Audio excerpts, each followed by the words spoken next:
Praise the lord. మీ అందరికీ వందనాలు. మరి ఒకసారి ఇలా కూడుకొని దేవుని మాట ఆలకించడాన్ని బట్టి మరి దేవుడిని ఎంతగానో మహింపరుస్తున్నాను. Praise the lord. బాగున్నారండి అందరూ?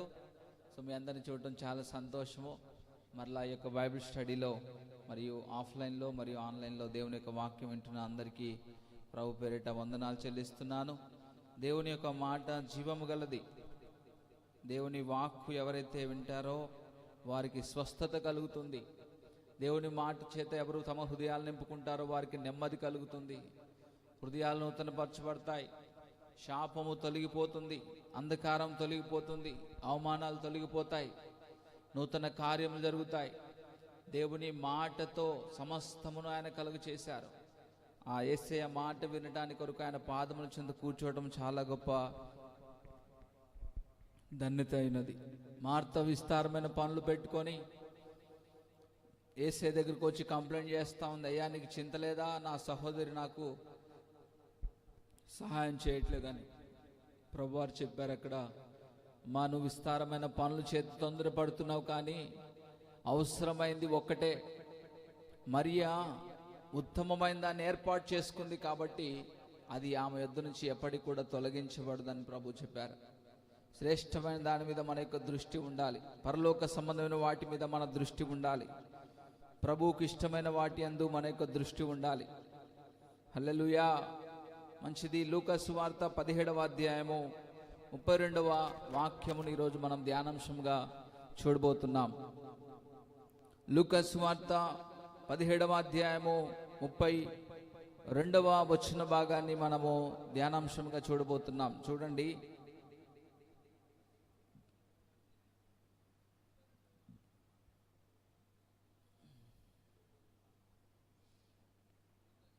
లోతు భార్యను జ్ఞాపకము చేసుకొనుడి. అందరు నాతో పాటు చెప్తారా అండి? లోతు భార్యను జ్ఞాపకము చేసుకొనుడి. యేసుక్రీస్తు ప్రభువారు రెండవ రాకడ గురించి, ఆయన మరలా తిరిగి రాబోయే విషయాన్ని గురించి ప్రజలకు జ్ఞాపకం చేస్తూ, తన శిష్యులకు జ్ఞాపకం చేస్తూ చెప్తున్నటువంటి మాటలు, నోవాహు దినములలో ఎలా జరిగిందో, ఓడలోకి వెళ్ళే దినం వరకు ప్రజలు తినుచు త్రాగుచు సుఖించుచు పెండ్లాడుచు పెండ్లికిచ్చుచు నారు నాడుచు పొలము పనులు చేస్తూ ఇంటి పనులు చేస్తూ ఇల్లు కడుతూ తాగుతూ తినుచు అమ్ముచు కొనుచు వీటన్నిటిలో చాలా బిజీగా ఉన్నారు. నోవాహు మాటను ఎవరు కూడా పట్టించుకోలేదు. అంతలోనే జలప్రలయం వచ్చింది, అందరిని కూడా తీసుకొని వెళ్ళిపోయింది. మనుష్య కుమారుని యొక్క రెండవ రాకడ, యేసుక్రీస్తు ప్రభు యొక్క రెండవ రాకడ కూడా అలానే ఉండబోతుందని చెప్పారు. ఆ సందర్భాన్ని జ్ఞాపకం చేస్తూ సొదొమ ప్రజలను కూడా వారు తినుచు త్రాగుచు సుఖించుతూ విస్తారమైన పనులలో వారు ఉన్నప్పుడు అనుకోని విధముగా రెప్పపాటులో దేవుని యొక్క ఉగ్రత వచ్చి ఆ పట్టణాలను నాశనం చేస్తూ వచ్చింది.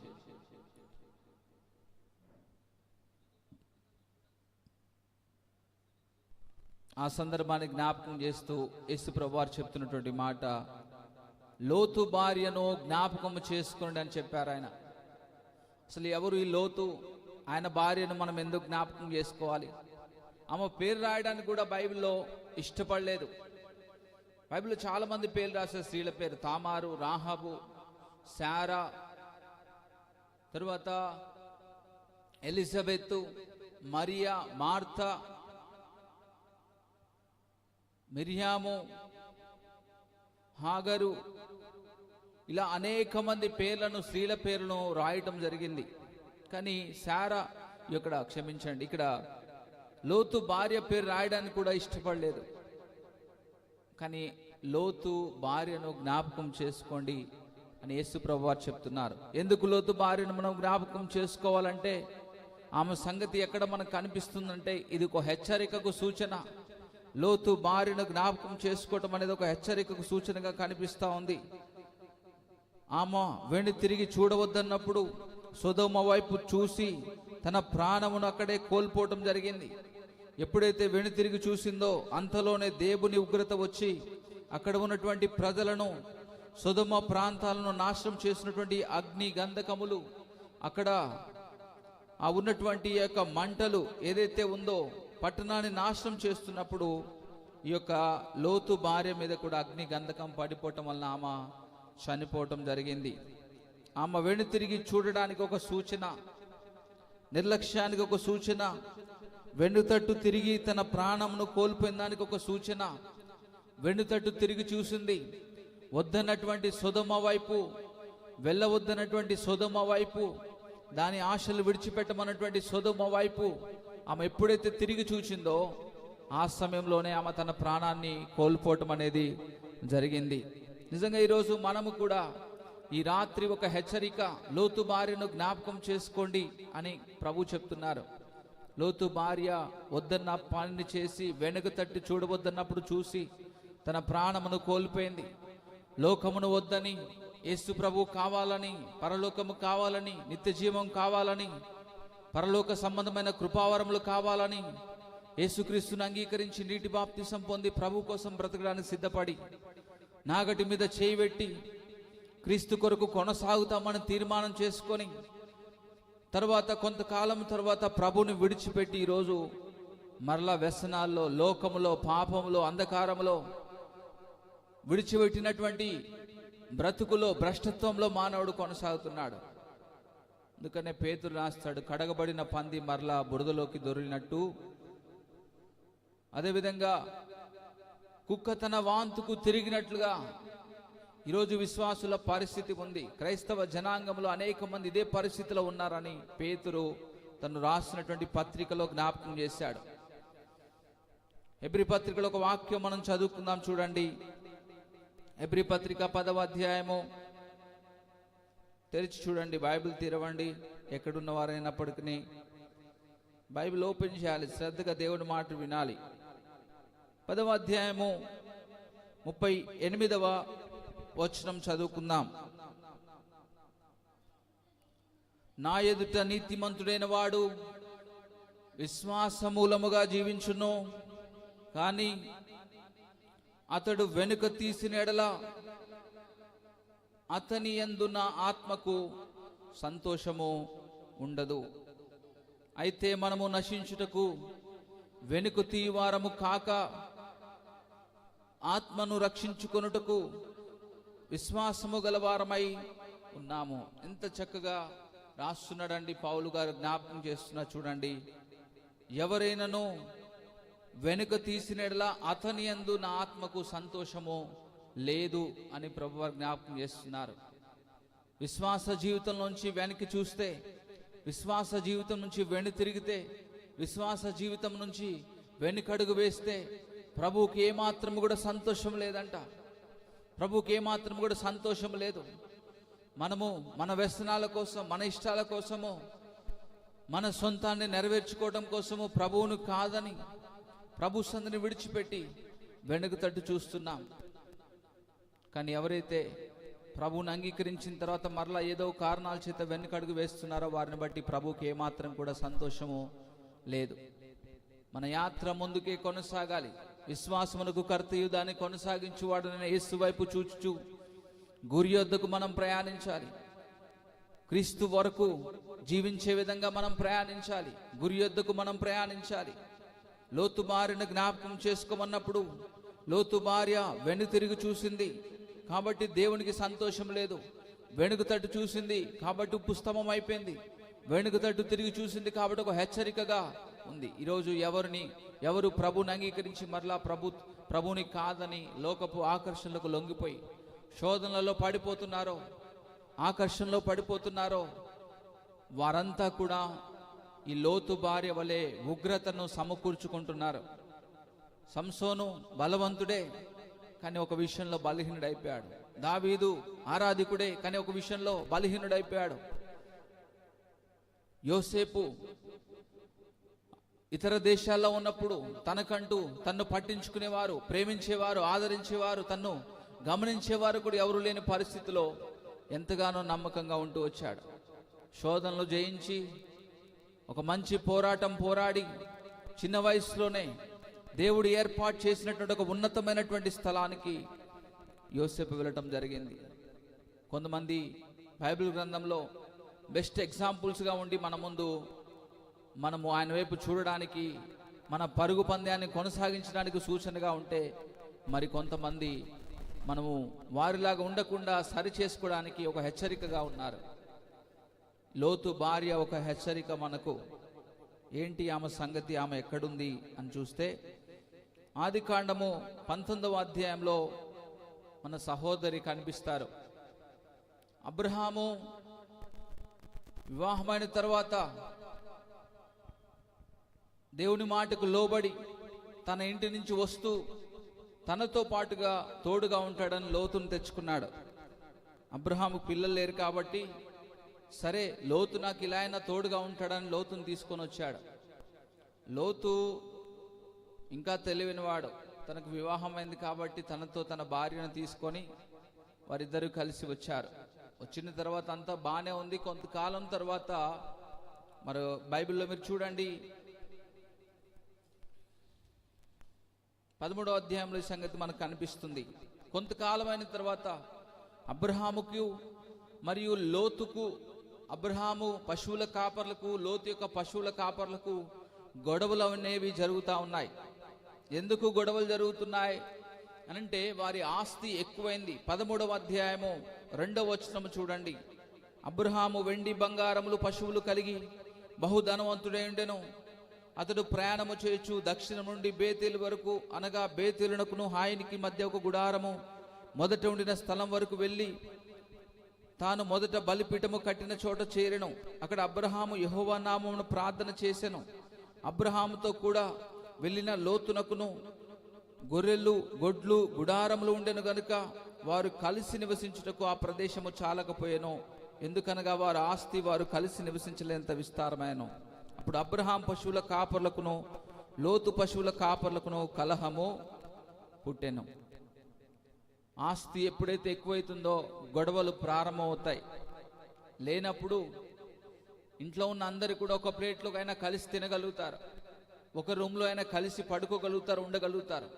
ఒక చిన్న పాకలో అయినా వారు సంతోషంగా ఉండగలుగుతారు. ఏ స్థలంలో ఏ పరిస్థితులైనా కొంత తక్కువగా ఉన్నప్పుడు సర్దుకొని ఉండడానికి ఇష్టపడతారు. కానీ ఎప్పుడైతే ధనము ఎక్కువైతుందో, ఎప్పుడైతే ఈ ఫెసిలిటీస్ ఎక్కువైపోతాయో మనము ఉండలేము, కలిసి ఉండడానికి ఇష్టపడలేము. అబ్రహాము లోతుకి ఇప్పుడు గొడవలు జరుగుతున్నాయి.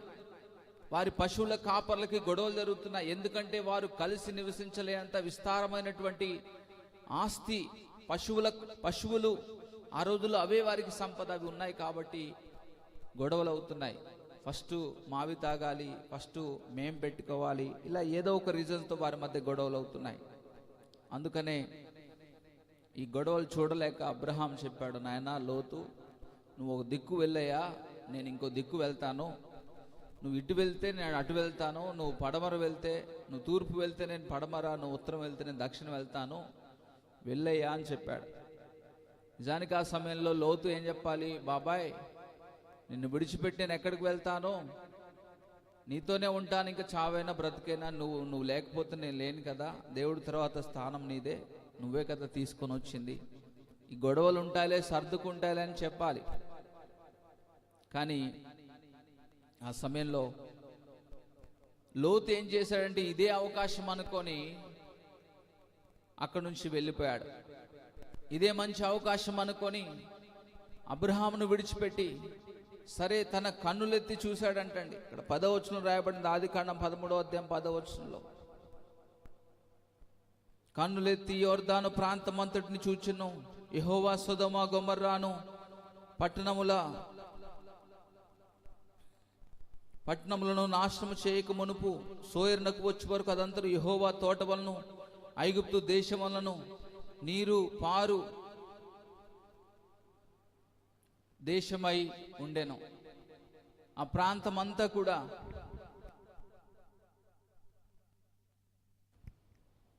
తోట వలె ఉన్నటువంటి ఈ యొక్క ప్రాంతం అంతటిని కూడా అబ్రహాము చూసి తనేం చేశాడంటే, ఇదే మంచి స్థలము అని అనుకొని తను అక్కడి నుంచి బయలుదేరి అబ్రహామును విడిచిపెట్టి సొదొమ ప్రాంతం వైపు వెళ్ళిపోయాడు.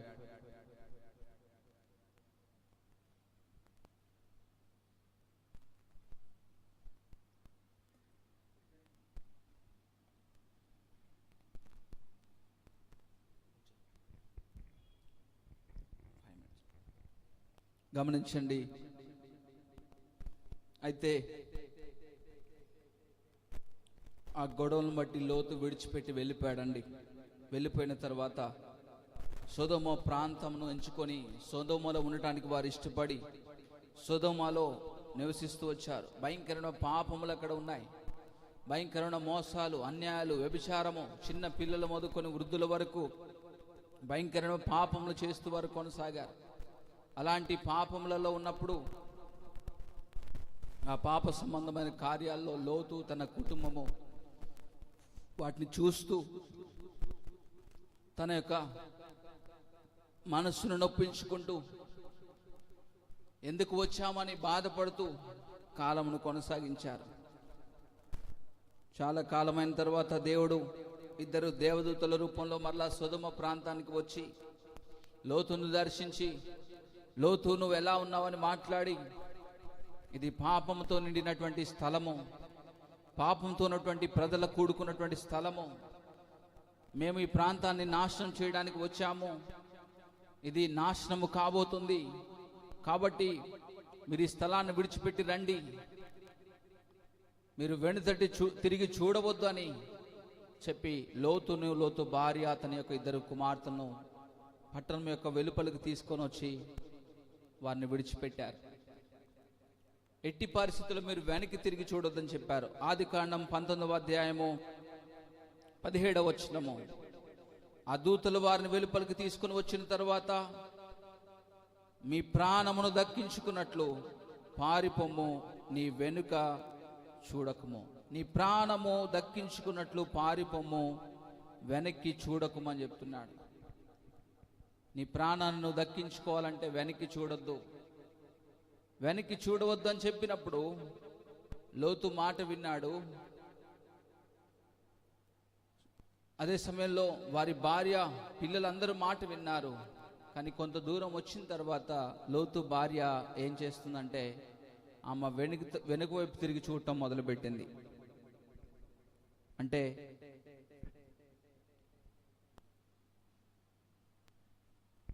లోతు భార్య వెనక్కి తిరిగి చూసిందండి. ఉన్నపాటున సొదొమ గొమొర్రా పట్టణంలో పడుతున్నటువంటి అగ్ని గంధకములు ఆ మీద పడిపోయి వెంటనే ఉప్పు స్తంభముగా అయిపోయింది. ఉప్పు స్తంభం అయిపోయింది వెంటనే. ఎందుకు ఆ శిక్షకు ఉగ్రతకు ఆమె గురైతూ వచ్చిందంటే, దేవుడు చెప్పిన మాట వినమన్నప్పుడు వినకుండా దాన్ని నిర్లక్ష్యం చేయటం వల్ల.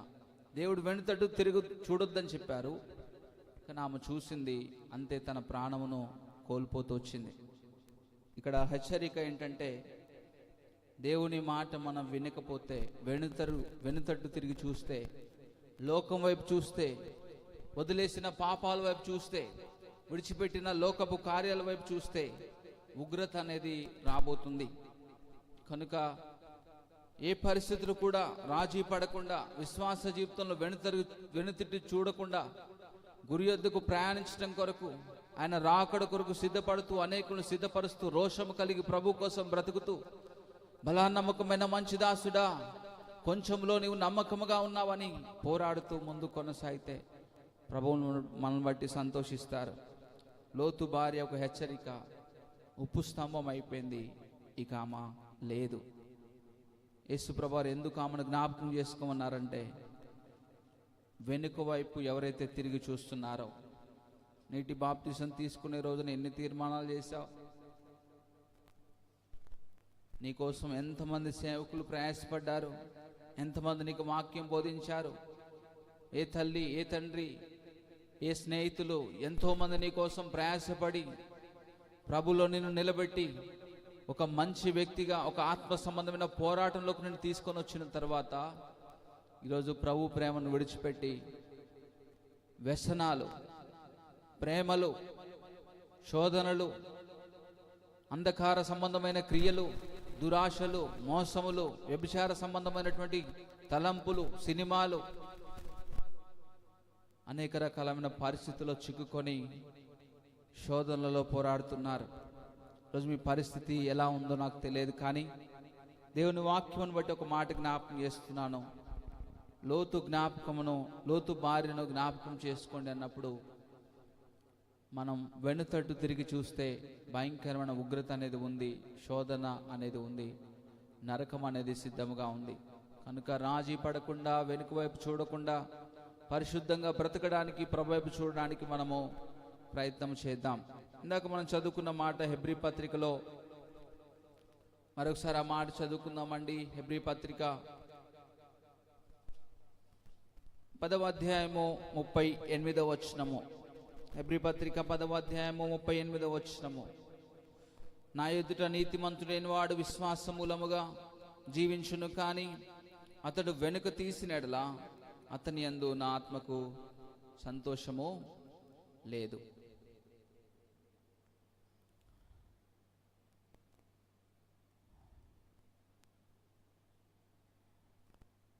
కనుక మనము వెనుక వైపు తిరిగి చూడకుండా, రాజీ పడకుండా, ప్రత్యేకంగా ప్రభు వైపు చూడడానికి మనము ప్రయత్నం చేద్దాం. మన విశ్వాస యాత్ర ముందుకే కొనసాగాలి. ఏ పరిస్థితులను ప్రభు వైపు చూడడానికి మనము ప్రయత్నం చేయాలి. తిమోతికి రాసినటువంటి 2వ పత్రిక 4వ అధ్యాయము 10వ వచనాన్ని కూడా మనం చదువుకుందాం. తిమోతికి రాసినటువంటి 2వ పత్రిక 4వ అధ్యాయము 10వ వచనాన్ని కూడా చదువుకుందాం. దేమా ఇహలోకమును స్నేహించి నన్ను విడిచి దెస్సలోనికకు వెళ్ళెను. అపోస్తలుడైన పౌలు చాలా గొప్ప పరిచర్య చేసినటువంటి దైవజనుడు. యేసుక్రీస్తు తర్వాత భూలోకంలో చాలా గొప్ప పరిచర్య చేసిన వ్యక్తులలో అపోస్తలులు, ఆదిమ సంఘంలో అనేక మంది ఉన్నారు. వారందరిలో ఎక్కువ ప్రాముఖ్యత కలిగి ఆయన కోసం పనిచేసి అనేక సంఘాలు, అనేక ప్రాంతాలను దర్శించి సంఘ స్థాపన చేసి ఒక అపోస్తలుడుగా కొనసాగి పరిచర్య జరిగించి అనేక అద్భుతాల ద్వారా, స్వస్థతల ద్వారా, మేలుల ద్వారా ప్రభు పరిచర్య కొనసాగిస్తూ వచ్చినటువంటి వ్యక్తి అపోస్తలుడైనటువంటి పౌలు. శ్రమల్లో ఆయన వెనుతిరగలేదు, ఆటంకపడలేదు. ఏ పరిస్థితులైనా ప్రభు కోసం నిలబడి పనిచేసినటువంటి వ్యక్తి అపోస్తలుడైన పౌలు. మరి అంత గొప్ప దైవజనుడితో కలిసి పరిచర్య చేయడానికి, తోడుగా ఉండడానికి దేమాకు అవకాశం దొరికింది. అంత గొప్ప దైవజనుడితో బైబిల్ గ్రంథంలో, కొత్త నిబంధనలో 21 పత్రికలు ఉంటాయి. మరి ఆ 21 పత్రికల్లో 14 పత్రికలు పౌలు గారు రాయటం జరిగింది. అనేక సంఘాలను దర్శించి పరిచర్య చేసి అనేక మంది పురుకొల్పినటువంటి గొప్ప దైవజనుడు అపోస్తలుడైన పౌలు. ఆయనతో కలిసి భోజనం చేయడానికి, ఆయనతో కలిసి పరిచర్య చేయడానికి, ఆయనతో కలిసి దేవుని పని చేసే గొప్ప భాగ్యము దేమాకు దొరికింది. ఏమైందో తెలియదు. కొంతకాలమైన తర్వాత ఆ దైవజనుని విడిచిపెట్టి వెళ్ళిపోయాడు. పౌలు గారిని విడిచిపెట్టి వెళ్ళిపోయాడు. ఏమి తనను ఆకర్షించిందో తెలియదు. దేవుని పని కంటే ఎక్కువగా తనకి ఏది గొప్పగా అనిపించిందో తెలియదు. ఈరోజు అదే పరిస్థితిలో ఉన్నటువంటి యవనస్తుడు తిమోతికి పౌలు గారు జ్ఞాపకం చేస్తున్నాడు.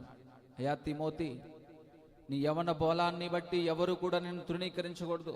నీ యవనాన్ని బట్టి ఎవరు కూడా నిన్ను వేలెత్తి చూపించకూడదు. మాటలో, క్రియలో, ప్రవర్తనలో, విశ్వాసములో, భక్తిలో మాదిరికరముగా ఉండు. దేమా అయితే నన్ను విడిచిపెట్టి వెళ్ళిపోయాడు, నువ్వు అలా ఉండకు. మంచి పోరాటం పోరాడు, వెనుక వైపు చూడకు. మంచి పోరాటం పోరాడి ప్రభు కోసం నిలబడు అని తిమోతిని హెచ్చరిస్తూ పలుకుతున్నాడు. దేమా నన్ను విడిచిపెట్టి వెళ్ళిపోయాడని.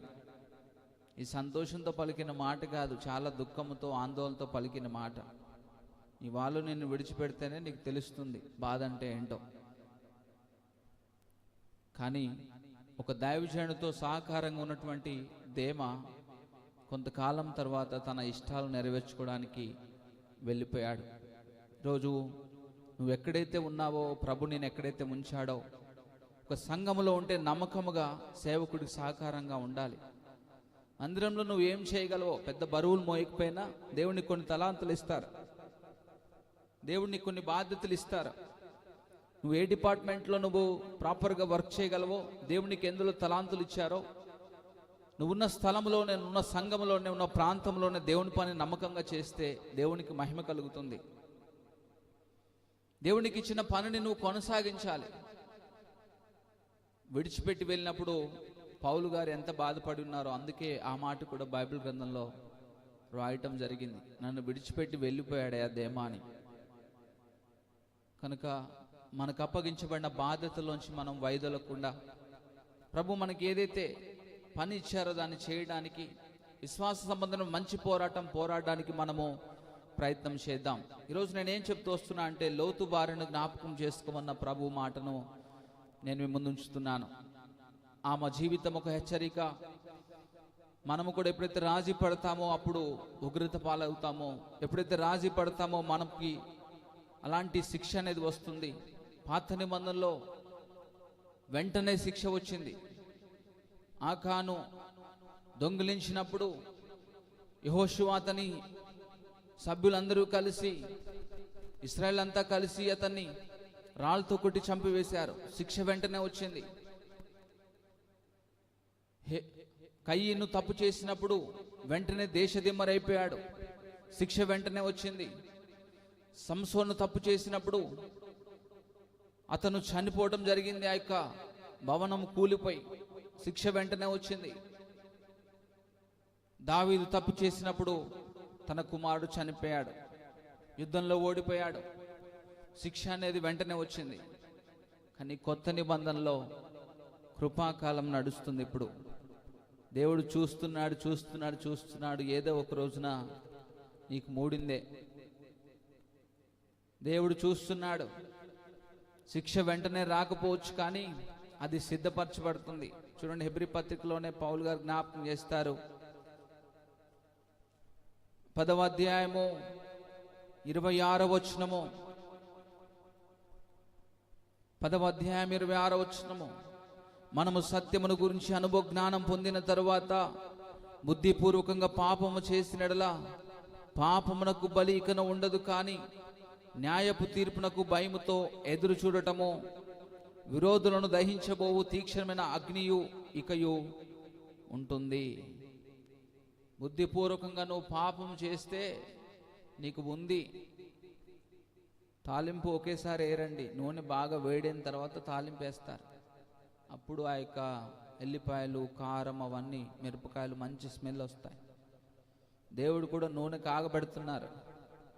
దేవుడు దీర్ఘశాంతాన్ని సులువుగా అలుచుగా తీసుకొని, పడిపోమాకు, తీక్షణమైనటువంటి అగ్ని నీ కోసం ఎదురు చూస్తుందంట. నువ్వు నశించిపోవాలని ఆయన యొక్క ఉద్దేశము కాదు. నువ్వు రక్షించబడాలని, నువ్వు నమ్మకంగా ఉండాలని ప్రభు యొక్క ఉద్దేశమైంది. కానీ దేమాలాగా మనం లోకాన్ని ఆశించి లోకం వైపు వెళ్ళిపోతే శిక్ష అనేది తప్పదని జ్ఞాపకం చేస్తున్నాను. బుద్ధిపూర్వకంగా పాపం చేయకూడదు. మరి మనం వెనుక తిరిగి చూడకూడదు. సులువుగా చెక్కులు పెట్టే పాపంలో పడిపోకూడదు. పేతురు తను రాసినటువంటి 2వ పత్రిక 2వ అధ్యాయము 21వ వచనంలో చూద్దాం. చూడండి, పేతురు 2వ పత్రిక 2వ అధ్యాయం 21వ వచనం. ఇప్పటిదాకా ఏం చెప్తూ వచ్చానంటే, పాత నిబంధనలో శిక్ష వెంటనే వచ్చింది. కొత్త నిబంధనలో దేవుడు చూసి చూడనట్లుగా ఉంటున్నాడని, కృపాకాలం నడుస్తుందని మళ్ళీ మనం అదే పాపంలో కొనసాగకూడదు. కృపాకాలంలో కృపను దుర్వినియోగం చేసుకుంటే మన శిక్ష అనేది పెరుగుతుంది. కనుక ఈరోజే పశ్చాత్తాపడి ప్రభావం చూడడానికి ప్రయత్నం చేయండి. చదువుదాం తీసినటువంటి వాక్యము, పేతురు 2వ పత్రిక 2:21 వచనం. వారు నీతి మార్గమును అనుభవపూర్వకంగా తెలుసుకొని తమకు అప్పగించబడిన పరిశుద్ధమైన ఆజ్ఞ నుండి తొలగిపోవట కంటే ఆ మార్గమును అనుభవపూర్వకంగా తెలియక ఉండుటే వారికి మేలు. కుక్క తన వాంతికి తిరిగినట్లు కడగబడిన పంది బురదలో దొర్లుటకు మళ్ళినట్లును అను సామెత నిజమైన సామెత చొప్పున వీరికి సంభవించును. లోతుమారిలాగా వెనుక తట్టు చూసేవారిని పేతురు కూడా జ్ఞాపకం చేస్తున్నారు. ఏమనంటే, వారు కడగబడిన పంది బురదలోకి వెళ్ళినట్లుగా వారి జీవితం ఉంటుంది. కక్కిన దానిని తినే కుక్కలాగా వారి జీవితం ఉంటుందని. మరి ఈరోజు ఈ మాట వింటున్నప్పుడే చాలా బాధాకరంగా, భయంకరంగా ఉంది. మనం ఏదైనా విడిచిపెట్టిన దాన్ని చేస్తూ కొనసాగిస్తున్నట్లయితే దేవుడు ఎంతగానో దుఃఖిస్తున్నాడు. ఆయన దృష్టిలో మనం ఒక పందిలాగా, కుక్కలాగా ఉన్నవారం అవుతాం. అలా ఉండకుండా రోషముతో బ్రతకడానికి సిద్ధపడదాం. గెహాజీ ధర్మక్షేత్రంలోనే ఉన్నాడు, కానీ డబ్బు కోసం పరుగులు పెట్టి కుష్ఠరోగాన్ని సంపాదించుకున్నాడు. పండిత పుత్ర పరమసుంట అన్నట్లు తండ్రి చాలా పెద్ద సంస్కారవంతమైనటువంటి విద్యావంతుడు అంటండి, స్కూల్ టీచర్. కొడుకేమో ఉడతలు పడుతున్నాడు, చదువు రాదు, ఏది రాదు, టైంపాస్ చేస్తూ తండ్రిని కొట్టి డబ్బులు తీసుకోవడం. అందుకన్నారు పండిత పుత్ర పరమసుంట అని. దేవుని బిడ్డలారా, విశ్వాసములో ముందుకు వెళ్ళడానికి మనం ప్రయత్నం చేద్దాం. ఇంకొక వాక్యమును కూడా మనం చూద్దామండి. వెనుక వైపు మనం చూడకుండా విశ్వాసంలో ముందుకు వెళ్ళడానికి మనము ప్రయత్నం చేద్దాం.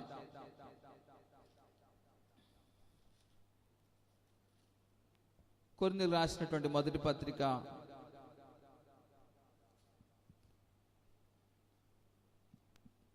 15వ అధ్యాయము 58వ వచనము. కాగా నా ప్రియ సహోదరులారా, మీ ప్రయాసము ప్రభునందు వ్యర్థము కాదని ఎరిగి స్థిరులను కదలని వారును ప్రభు కార్య అభివృద్ధి అందు ఎప్పటికీ ఆసక్తులనై ఉండండి. మన ప్రయాస ప్రభులో వ్యర్థము కాదు కనుక ఎప్పటికీ కూడా మనము ఆసక్తి కలిగి ప్రభు వైపు చూడడానికి మనము ప్రయత్నం చేయాలి. ప్రభు వైపు చూడడానికి ప్రయత్నం చేద్దాం. ఈ హెచ్చరికను తీసుకుందాం. ప్రభా, నీ కార్యంలో నేను ముందుంటాను ప్రభా, నీ పనిలో ముందుంటాను ప్రభా. దేమాలాగా నిన్ను విడిచి, నాకు అప్పగించబడిన పనిని విడిచి నేను వెళ్ళను ప్రభా, నీకోసమే బ్రతుకుతాను ప్రభా అని తీర్మానం చేసుకుందాం.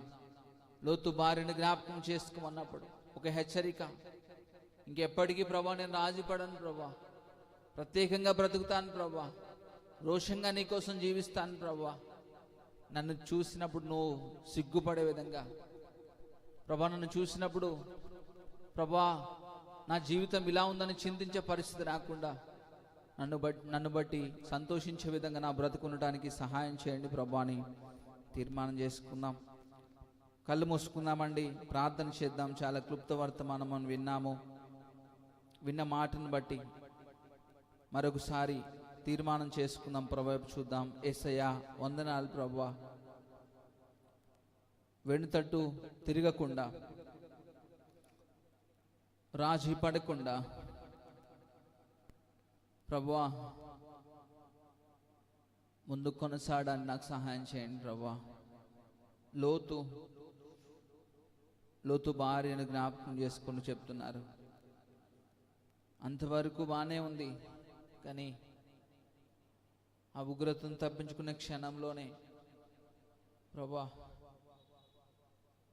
ఏమో అక్కడ కట్టుకున్న ఇల్లు, ఆశలు, స్నేహితులు, పరిచయాలు ఏమి గుర్తొచ్చాయో వెనుతరు చూసి చనిపోయింది ప్రభా. మేము కూడా ప్రభా నీతో కొనసాగాలని ఆశ ఉంది, నీకోసం బ్రతకాలనే ఆశ ఉంది ప్రభా.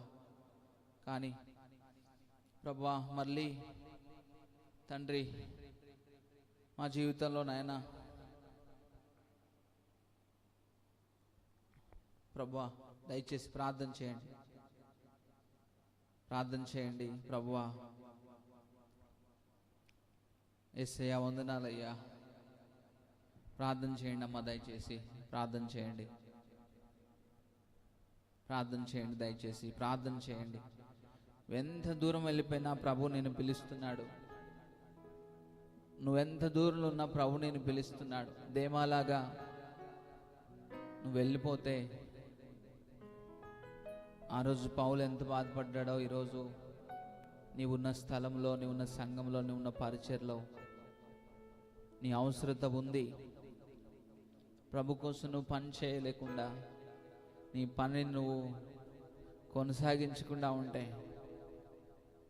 పౌలు ఎలా బాధపడుతున్నాడు, ఈరోజు కొంతమంది బాధపడుతున్నారు సేవకులు. ప్రార్థన చేయి. యేసయ్యా వందనాలు ప్రభా, నా పనిని ప్రభా, నా బాధ్యత నేను కొనసాగించడానికి సహాయం చేయండి ప్రభా. వందనాలు ప్రభా, సహాయం చేయండి ప్రభా. ప్రార్థన చేయండి, దయచేసి ప్రార్థన చేయండి. యేసయ్యా వందనాలు ప్రభా, యేసయ్యా వందనాలు ప్రభా. యేసయ్యా వందనాలు ప్రభువా. అంతవరకు ఉగ్రత నుంచి తప్పించుకున్నాను అనుకుంటున్నానే, లోతు భార్య ఉగ్రతలో పడిపోయింది ప్రభువా. మేము కూడా తండ్రి పాటలు పాడుతున్నాం అనుకుంటున్నాం, సంఘ సహవాసాలు ఉన్నాం అనుకుంటున్నాం, నీలో ఉన్నాం అనుకుంటున్నాం ప్రభా. కానీ ప్రభా, ఆశలు, లోకపు వ్యసనాలు మమ్మల్ని లాగి దుష్టుని దగ్గరికి తీసుకొని వెళ్తున్నాయి ప్రభా. నశించకుండా ముందుకు వెళ్ళడానికి సహాయం చేయండి ప్రభా. వెనుక తట్టు చూస్తే అతని ఆత్మ యందు నాకు సంతోషం లేదంటున్నారు ప్రభా. వెనక్కి చూడకుండా ముందుకు వెళ్ళడానికి సహాయం చేయండి ప్రభా. రోషంగా నీ కోసం బ్రతకడానికి సహాయం చేయండి ప్రభా. నీ కాడిని మోయడానికి సహాయం చేయండి ప్రభా. నీ పనిని చేయడానికి సహాయం చేయండి ప్రభా. దేవా, ఈ దినము నీవు వచ్చిన ఏ పాపము మా మీద ఏలుబడి చేయకుండా ధైర్యముతో నేను ఎదుర్కోవడానికి సిద్ధపాటు దయచేయండి ప్రభా. మాలో ఏ మంచి లేదు ప్రభా. తొందరగా మేము పడిపోయేవారం ప్రభా, క్షమించండి ప్రభా. తొందరగా తండ్రిని చిత్తానికి దూరంగా వెళ్ళిపోయేవారం ప్రభా, క్షమించండి ప్రభా. ప్రభా, ఎన్నోసార్లు తెలిసి నేను దుఃఖపెడుతున్నాం ప్రభా. ఇదిగో దేవా నా జీవితం, ఆపాదమస్తకం నీకంకితం.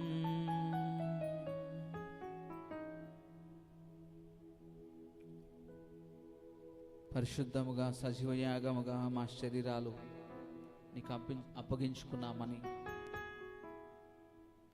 ప్రభా తీర్మానం చేసుకున్నాం. కానీ మళ్ళీ తండ్రి పడిపోతున్నామయ్యా. నీ బలముతో నింపి నిలబెట్టండి ప్రభా. ఇదిగో దేవా నా జీవితం, ఆపాదమస్తకం నీకంకితం. ఇదిగో దేవా నా జీవితం, ఆపాదమస్తకం నీకంకితం. శరణం నీ శరణం, శరణం నీ చరణం, శరణం నీ చరణం, శరణం నీ చరణం. ఇదిగో దేవా నా జీవితం, ఆపాదమస్తకం నీకంకితం. ఇదిగో దేవా నా జీవితం, పాదమస్తకం నీకంకితం.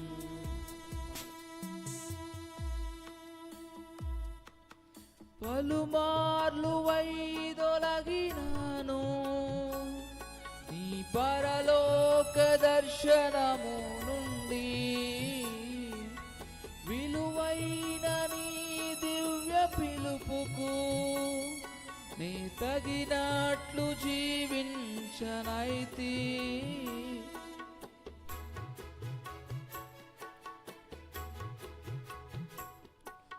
పలుమార్లు వైదొలగినాను పరలోక దర్శనము నుండి, విలువైన నీ దివ్య పిలుపుకు నీ తగినట్లు జీవించనైతి. అయినా నీ ప్రేమతో నన్ను దరి చేర్చినావయ్యా, అందుకే గైకొనుము దేవా ఈనా శేష జీవితం. ఇదిగో దేవా నా జీవితం, ఆపాదమస్తకం నీకంకితం. ఇదిగో దేవా నా జీవితం, ఆపాదమస్తకం పాదమస్తకం నీకంకితం. ప్రభువా, లోతు భార్య అంతవరకు బాగానే ఉంది. సొదొమ మీద ఉన్న ఇష్టంతో వెనక్కి తిరిగి చూసి ప్రాణాలను కోల్పోయింది. ప్రభా, ఒక హెచ్చరికగా నిలబడింది. మేము తండ్రి నీ గుంపులో ఉన్నామనుకుంటూనే, నీ పనిలో ఉన్నామనుకుంటూనే ప్రభా మేము పడిపోతున్నాం. ప్రభా క్షమించండి. ఏ పరిస్థితిలో కూడా రాజీ పడకుండా, ఏ పరిస్థితులు కూడా వెనక్కి తట్టు చూడకుండా ముందుకు ప్రయాణించడానికి సహాయం చేయండి ప్రభా. మీరు మా కోసం సిద్ధపరిచిన శ్రేష్టమైన బహుమానాలను చూడడానికి, ఆ సియోను కోటను కొండలను చూడడానికి, పరిశుద్ధుల సహవాసమును చూడడానికి, నిత్యరాజ్యమును చూడడానికి, జీవ కిరీటమును చూడడానికి, అతి పరిశుద్ధులతో కలిసి ఆరాధించడానికి సహాయం చేయండి ప్రభువా. క్షమించండి ప్రభువా. ముందుకు చేరే భాగ్యమునివ్వండి ప్రభువా. మీరు సిద్ధపరిచిన దీవెనలు మాకు ఇంకనూ సమృద్ధిగా దయచేయమని వేడుకుంటూ ప్రభువా ఈ స్తుతులు మీకు అప్పగిస్తున్నాం. అందరంతే ప్రార్థనలో ఉండండి. మీ ప్రార్థన ప్రభువు వింటున్నాడు. ఎస్తేరమ్మ ప్రార్థన చేస్తారు. దయచేసి అందరం కూడా ప్రార్థనలో ఏకీభవించుదాం. ముగింపు ప్రార్థన సేవకురాలు ఎస్తేరమ్మ చేస్తారు. ప్రార్థనను ముగించుకుందాం.